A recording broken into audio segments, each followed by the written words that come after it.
सुप्रभात। हिंदी की कक्षा में पुनः आप सभी का स्वागत है। आज की कक्षा में अपठित गद्यांश क्या है, इसकी मैं चर्चा करने जा रही हूँ। तो आइए देखें। अपठित गद्यांश वह है जिसका अध्ययन पहले कभी ना किया गया हो, उससे अपठित गद्यांश कहते हैं। अपठित गद्यांश को अच्छे से पढ़कर समझकर हल की जाती है। सबसे प्रमुख बात यह है कि अपठित गद्यांश के भावों को समझना, और यह एग्ज़ाम में भी दिए जाते हैं और भाव संबंधी प्रश्न पूछे जाते हैं, जिससे विद्यार्थियों की भाव ग्रहण क्षमता का मूल्यांकन किया जाता है।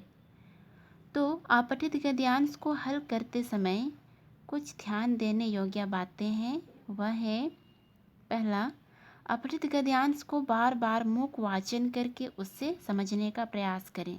दूसरा, इसके पश्चात प्रश्नों को पढ़ें और गद्यांश में संभावित उत्तरों को रेखांकित करें। तीसरा, जिन उत्तरों के स्पष्ट नहीं होने पर उनके उत्तरों को जानने के लिए गद्यांश को पुनः ध्यान से पढ़ें। चौथा, प्रश्नों के उत्तर अपने शब्दों में ही दें। पाँचवां, उत्तर संक्षिप्त एवं भाषा सरल और प्रभावशाली होनी चाहिए। छठवां, यदि कोई प्रश्न शीर्षक देने के संबंध में हो तो ध्यान रखें कि शीर्षक मूल कथ्य से संबंधित हो, अर्थात इसका तात्पर्य यह है, शीर्षक कम से कम शब्दों में लिखनी चाहिए। शीर्षक से अपठित का मूल भाव भी स्पष्ट हो जाने चाहिए।